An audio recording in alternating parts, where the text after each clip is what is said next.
वरुण जी बेंगलोर से। राधा वल्लभ श्री हरिवंश। राधा वल्लभ श्री हरिवंश महाराज जी, आपके चरणों में कोटि कोटि प्रणाम। महाराज जी, मैं बेंगलुरु में रहता हूँ, वहाँ मैं जॉब करता हूँ। महाराज श्री, मेरे जो रूममेट हैं वे बहुत ज़्यादा दिन में मांस मदिरा का सेवन करते हैं, आसुरी प्रवृत्ति रखते हैं। महाराज जी, मेरी भजन दिनचर्या करना वहाँ बहुत कठिन हो जाता है। मैं क्या करूँ, कैसे उनके बीच में रह के ही प्रभु का सानिध्य प्राप्त करूँ महाराज? जैसे रावण की नगरी में रह के विभीषण जी ने भक्ति की, ऐसे ही करना पड़ेगा। किसका? आपका प्रश्न है, किसका है? हाँ, जैसे रावण की नगरी लंका में रहकर विभीषण जी ने, बहुत है कठिन यद्यपि, दुराचारी और अभक्ष भक्षण करने वाले लोगों के संग से भजन में बहुत विघ्न पड़ता है, पर फिर भी अपना जीवन बर्बाद नहीं करना है, प्रभु का स्मरण करना है।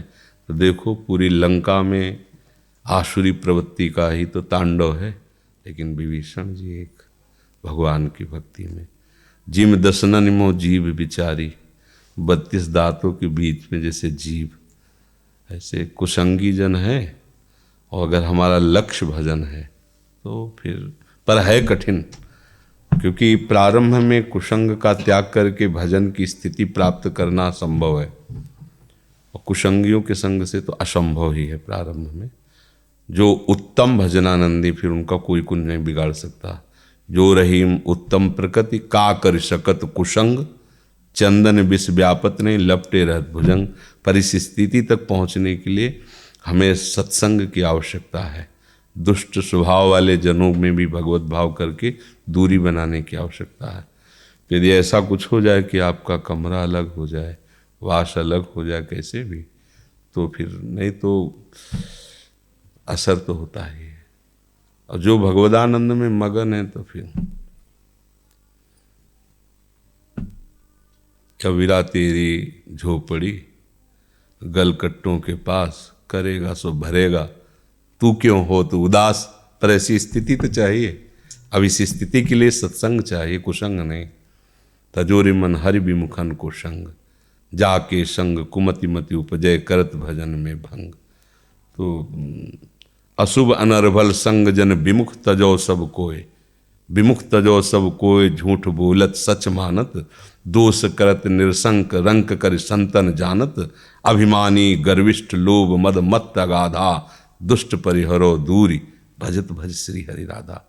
महापुरुषों का, आचार्यों का तो ऐसा आदेश है कि ऐसे दुष्ट जनों से दूरी बनाकर रहे और भगवान के भजन में, प्रिया प्रीतम के भजन में, तब अपने चित्त को लगाया जा सकता है। नहीं तो उनका संभाषण, दर्शन, स्पर्श, सहवास, ये कैसे भजन होने देगा? असंभव। हाँ, स्थिति प्राप्त हो गई तो फिर कोई बात नहीं, तो अभी तो स्थिति प्राप्त नहीं है, प्रारंभिक भजन है। तो इसमें हमें वातावरण का बहुत बड़ा, सात्विक वातावरण, सात्विक लोगों के बीच में रहना, सात्विक। तो हमारा लक्ष्य केवल धन ही नहीं होना चाहिए। अगर हमारी पवित्रता नष्ट हो रही है, आचरण नष्ट हो रहे हैं, मुझे लगता है ऐसे धन प्राप्ति की तरफ फिर मुंह मोड़ लेना चाहिए, हट जाना चाहिए। जहाँ अपना चरित्र नष्ट हो जाए वहाँ धन क्या करेगा? संसारी आदमी क्या होता है, वो अपने चरित्र को भी बेच देता है। लेकिन चरित्र ही हमारा भाग्य है। हमारी महानता इसी बात की रहेगी कि हम अपने चरित्र को दूषित ना होने दें। खान पान, उठना बैठना, देखना, ये हमारा पवित्र होना चाहिए। मनुष्य जन्म में मिला है, देव दुर्लभ योनि कही गई है। ये तो सब आसुरी प्रवृत्ति के भूले हुए लोग हैं, बेचारे, नहीं जानते हैं। तो इनको मनुष्य रूपेण मृगाश्चरंती, शास्त्र कहता है। मृग माने तो पशु, ये मनुष्य रूप में साक्षात पशु हैं। उनको विवेक ही नहीं है। विवेकहीन मनुष्य पशु ही है, भक्तिहीन मनुष्य मुर्दा ही है। जिन हरि भगत हृदय नहीं आनी, जीवित शव समान ते प्राणी। अब मुर्दे की तरह अपवित्र लोग हैं, मुर्दा जिसमें चैतन्यता ही नहीं रह गई है, इनमें अध्यात्म की चैतन्यता ही नहीं रह गई। शराब पी रहे हैं, मांस खा रहे हैं, व्यभिचार कर रहे हैं, एन केन प्रकार हैं, बस जी रहे हैं, मरे हुए लोग हैं। मनुष्य जीवन एन किन प्रकार जीने के लिए थोड़ी है, सतमार्ग के लिए। अच्छे बनो, दूसरों को सुख दो, अपने में कम खर्चा करके वो पैसे बचाओ, बूढ़े माता पिता, बीमार जनों की सेवा, किसी ऐसे भूखे को भोजन, ऐसी जो अव्यवस्था है उसको व्यवस्था कर दिया। 10-10 रुपये जोड़ लिए, 200 रुपये का एक गर्म कपड़ा लेके किसी गरीब को दे दिया जो कांप रहा है, अपना 10-10 रुपये बचा लिए। कभी गौओं को 1 कुंतल चारा लेके डाल दिया, हो गया। दूसरों के प्रति जो सुख की भावना है वो तुम्हारी उन्नति करेगी। दूसरों को जो दुख देने की भावना है तुम्हारा नाश कर देगी। उसको दुख पहुंचे न पहुंचे तुम्हारा पतन हो जाएगा। तो इसलिए हमारी तो राय यही है कि कमरा बदल दो, उनका संग बदल दो। यदि ऐसा संभव नहीं तो छोड़ दो, जिससे हमारा चरित्र बिगड़ जाए। चरित्र बार बार नहीं बनता। जैसे एक बार चरित्र बिगड़ गया ना, भगवान के अवतार तो भगवान है ही हैं श्री राम जी, पर रावण भी कोई छोटा मोटा अवतार थोड़ी, भगवान का पार्षद है जो भगवान का स्वरूप ही है। और वैसे भी अगर इस परंपरा से, लोक परंपरा से देखा जाए तो भगवान का अवतार रघुवंश में हो रहा है। और उत्तम कुल पुलस्त करनाती, ब्रह्म ऋषि की संतान है रावण, ये समझो। उत्तम कुल में उसका जन्म हुआ, लेकिन आचरण चरित्र आसुरी हो गए, राक्षसी। रावण राक्षस थोड़ी है, मूल में तो भगवान का पार्षद है। और जहां जन्म लिया है उसने, तो ऐसे विश्वश्रवा का पुत्र है, महाराज पुलस्त का नाती, ब्रह्म ऋषि पुलस्त का नाती है। भगवान रघुवंश में पैदा हो रहे, वो पुलस्त वंश में, पारम पावन पवित्र ब्रह्म ऋषि पुलस्त जी, विश्वश्रवा उनका पुत्र है। लेकिन आचरण खराब हो गए तो राक्षस हो गया। आचरण से ही देवता है, आचरण से ही राक्षस है, आचरण से ही महान है। तो हमारे यहाँ चरित्र का गायन किया जाता है। जिसका चरित्र ही ठीक नहीं तो फिर क्या है। रावण का केवल बात एक ही थी, चरित्र ठीक नहीं था।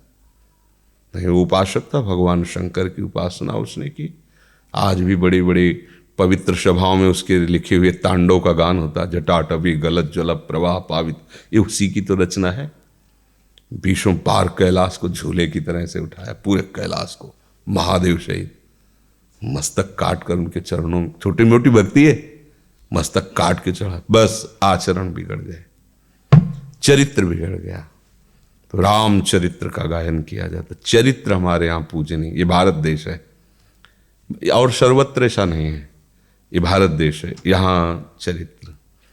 एक बार वहाँ वाराणसी में एक न्यायाधीश थे, वो संत बन गए, बड़े ऊंचे संत थे, वयोवृद्ध थे। दर्शन करने गए तो ऐसे बैठे, ऐसे हमारी तरफ देखो, बड़ी जोर से ऐसे हाथ पकड़ा।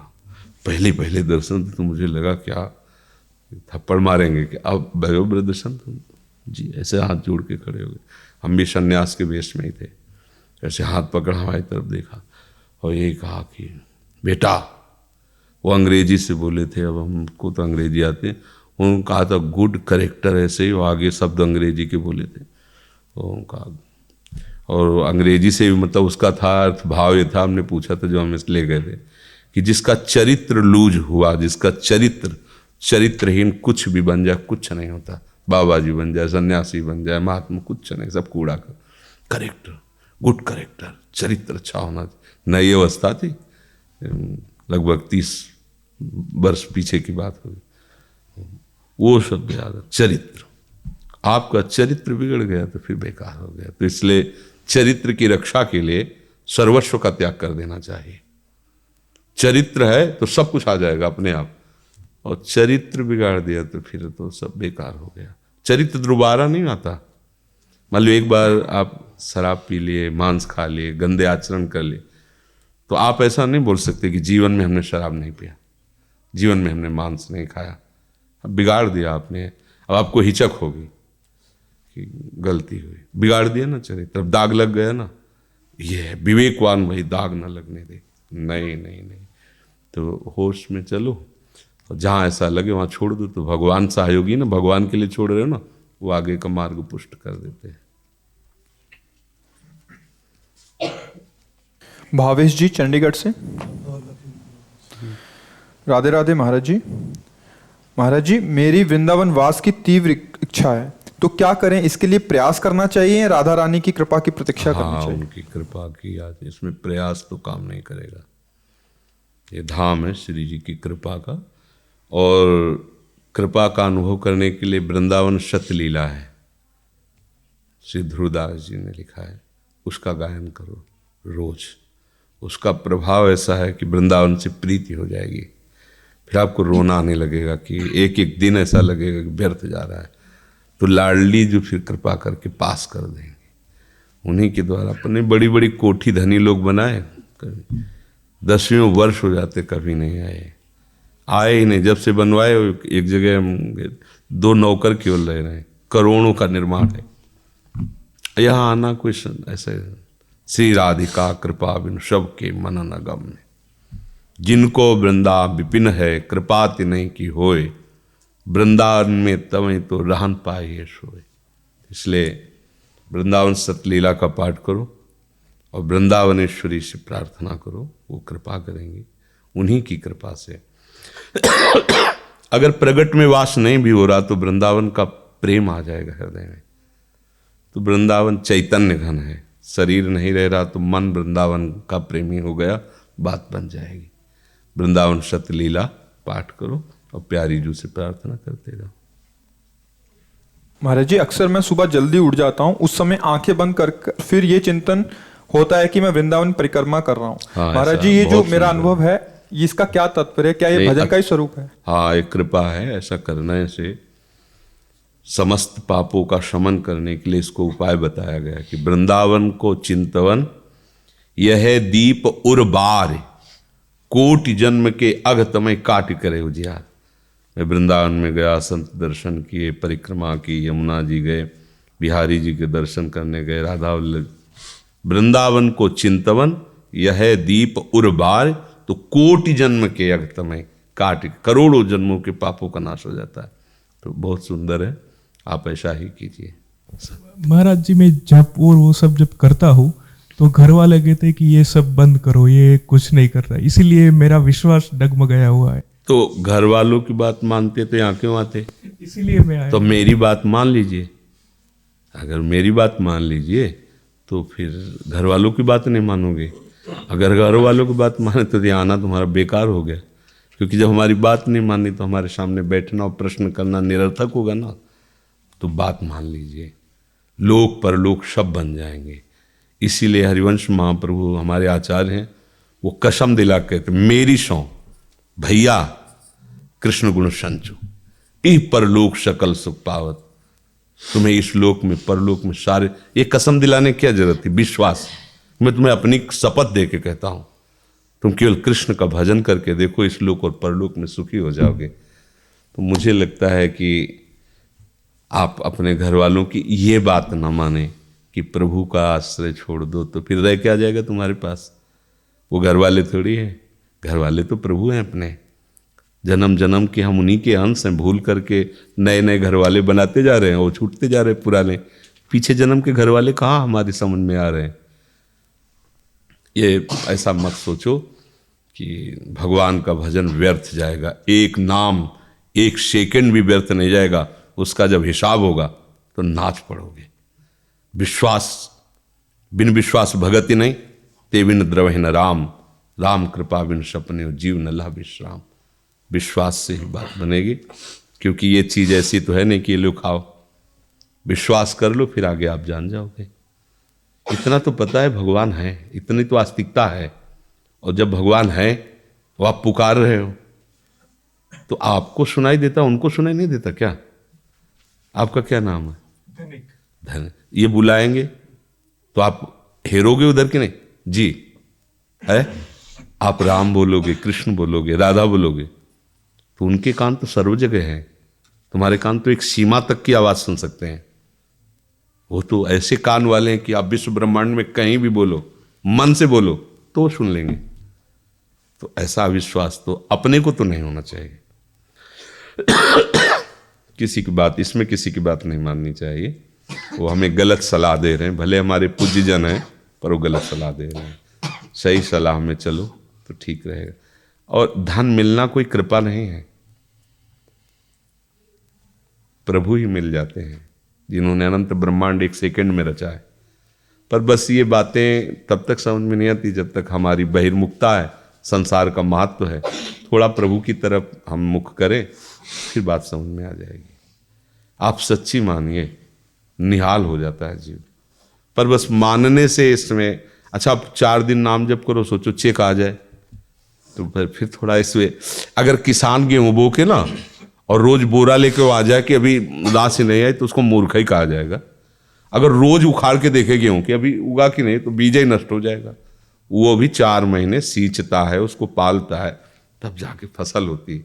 हमारे अनंत जन्मों के अशुभ कर्म जमा है, नाम पहले उनको नष्ट करता है, फिर जो आनंद की बाढ़ आती है पूछो मत। इसलिए अब हम तो यही आपसे कहेंगे कि हो सके तो हमारी बात मान लेना, फिर कभी तुम्हें समझ में आएगा कि हम बात मानी तो कैसा हमें मिला। एक ही ऐसा मित्र है जो तुम्हें बचा सकता है, बस कोई दूसरा मित्र नहीं संसार में। अभी ठीक है, उछल कूद लो, एक समय ऐसा आता है जब केवल उसी की तरफ देखने का होता है कि कोई नहीं रहा मेरा, केवल तू ही है। तो कहता हम पहले से तुम्हारे को हाथ फैलाए खड़े थे, तुम तो उधर भाग रहे थे, आओ हम अब आज भी स्वागत कर रहे हैं। कोई भी अंतिम निर्णय सबका ऐसे ही होता है। डॉक्टर से को तुम हाथ जोड़ते हैं, सारी संपत्ति ले लो, इनको बचा लो, वो क्या कहेगा? प्रयास मेरा। वो ऐसे कुछ करता है, सफलता उसकी। ईश्वर चाहेगा तो, प्रयास तो मेरा है, आप प्रयास कीजिए, सफलता उसके हाथ में है। वो क्या बनाना चाहता है आपको, क्या करना चाहता है, मालिक जाने ना। हमारा प्रयास जिधर जा रहा है, हमारी तरफ से बेईमानी नहीं, प्रमाद नहीं, आलस्य नहीं। अब फल नहीं प्राप्त हो पा रहा तो संतुष्ट रहो। कोई है ऐसा प्रारब्ध जिसका नाश किया जा रहा है, आगे चल करके हमें आनंद प्राप्त होगा। दिन है तो रात आएगी, रात है तो निश्चित दिन आएगा। आज असफलता है तो निश्चित कल सफलता होगी। आज सफल हो तो कल असफल होने के लिए तैयार रहो। वो क्रम है ऐसे। और सफलता असफलता में दोनों समान भाव रखता है, वही महात्मा है। नहीं, सुख दुखे समय कृत्वा लाभा लाभो जया जयो। जय और पराजय में जो समान भाव रखता है वही भगवान का भक्त है। तो अब समझ लीजिए आप। जय जय श्री हरिवंश। महाराज श्री, आपके चरणों में मेरा दंडवत प्रणाम। महाराज श्री, हमारे आसपास के वातावरण में विषय प्रपंच की वार्ता होती है। कभी कभी हमारे इष्ट आचार्य एवं गुरुजनों की भी निंदा होती है। आपके श्रीमुख से सुना है कि सभी जन में भगवत भाव करें, किंतु ये सब देखकर बहुत क्रोध आता है और ईर्ष्या उत्पन्न होती है। कई बार वहां से अलग नहीं आना चाहिए, क्योंकि अगर क्रोध आएगा तो वो सफल हो गया सामने वाला। वो हमें गिराना ही तो चाहता है, माया का दूत है, चाहे कोई भी हो। वो हमें क्रोध दिला दिया, हम उसके प्रति द्वेष कर लिए, तो जो वो है वही हमको बना रहा है। निंदा करके, दोष करके हमको उत्तेजित किया, हम उसकी निंदा कर दी, उस पर क्रोध कर दिए, तो बन गए ना, उसका प्रभाव पड़ गया ना। नहीं पड़ना चाहिए। हमें अंदर से ये देखना चाहिए कि प्यारे, आप भी जोर लगा लो तो भी अब आपको छोड़ने वाले नहीं। आप ही तो सबको प्रेरणा कर रहे हो। अब आप चाहे जितनी गाली दिलवाओ, ना हम आपको छोड़ने वाले हैं, ना आपके नाम को छोड़ने वाले हैं। अब तो बेल फैल गई, जाने सब कोई, मेरे तो गिरधर गोपाल दूसरों। निष्ठा से चलो, उनसे कुछ नहीं, हंस दिया करो, हंस दिया करो। ये सब बावरे हैं, बच्चे हैं, चाहे बाप क्यों ना हो अपना, बच्चे हैं। मायाकृत भोगों को सत्य मानने वाले, शरीर राग में फंसे हुए जीव, बातुल भूत विवश मतवारे, ते नहीं बोले ही बचन विचारे, तिनकर कहा सुनी नहीं काना। गोस्वामी तुलसीदास जी, ये बेचारे हैं, कुछ भी बोलते हैं। निंदा का पात्र तो वो है जो मदिरा पीता है, मांस खाता है, व्यभिचार करता है, लोगों की हिंसा करता है। निंदा का तो वो पात्र होता है। लेकिन अगर ये आचार्य की निंदा कर रहे, भगवान की निंदा कर रहे, तो बच्चे हैं ना। अगर बच्चे माता पिता को गाली दे, उनकी दाढ़ी नोचे, तो माता पिता उनको कोई साप थोड़ी दे देते हैं, उनको कोई बंधन थोड़ी देते हैं, बच्चे हैं। ऐसे ही अज्ञानकृत स्थिति को प्राप्त, चाहे 80 वर्ष का बूढ़ा हो, भगवत भक्तों की दृष्टि में बच्चा ही है। बच्चा कुछ भी बोले मुस्कुरा दो। पिता की दाढ़ी पकड़ के नोचे, थप्पड़ मारे तो पिता पटक देगा क्या? नहीं, और बच्चा है। ऐसे ही सब बच्चे हैं। जो यहाँ बुजुर्ग कौन है? जो भगवान का भजन कर रहा है। वही सबसे श्रेष्ठ है।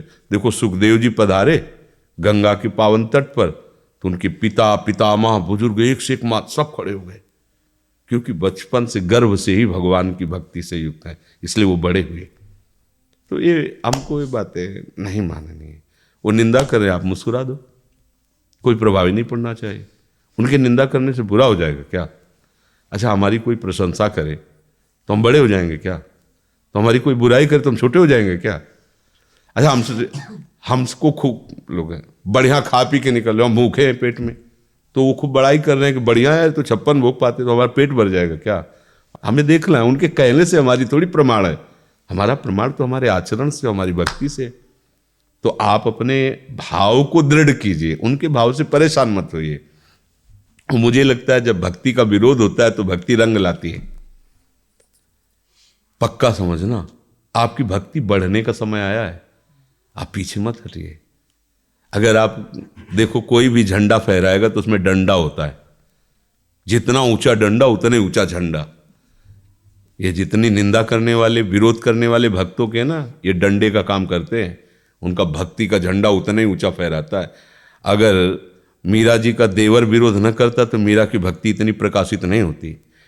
अगर प्रहलाद जी का बाप विरोध नहीं करता हिरण्यकश्यप, तो प्रहलाद जी की इतनी भक्ति प्रकाशित नहीं होती। तो हमें लगता है कि विरोधी लोग बड़े कृपालु हैं, हमारी निष्ठा पुष्ट करते हैं, हमारी भक्ति का प्रकाश करते हैं। तो प्रणाम है उनको, बढ़िया काम कर रहे हैं ना, वो हमारी परीक्षा ले रहे हैं, हमको खरे उतरना चाहिए। मेरे प्रभु ही तो उनके अंदर। तो मुझे ऐसा कुछ नहीं लगता कि हरि गुरु की निंदा करे तो हम उन पर बरस पड़े, टूट पड़े, मारें, लड़ाई झगड़ा करें। मुस्कुरा दो, आगे बढ़ो, अपना काम करो। हमको रुकना नहीं। अगर हम रुक गए तो उनका प्रभाव पड़ गया ना हमारे ऊपर। जो आदमी चिढ़ता है उसे प्याओ चिढ़ाया जाता है। किसी बात से तुम चिढ़ने लगो ना तो 4 लोग तुम्हें उसी बात से चिढ़ाएंगे, और आप चुप रहो, मुस्कुरा के, तो कोई फर्क ही नहीं पड़ता, इसको कहना बंद कर देंगे। तो हमें लगता है हमारा भक्ति पथ है, इसमें शांत रहना ही हमारा सबका उत्तर है। शांत रहें, अपने प्रभु से प्रार्थना करें कि हमारी निष्ठा पुष्ट होती रहे।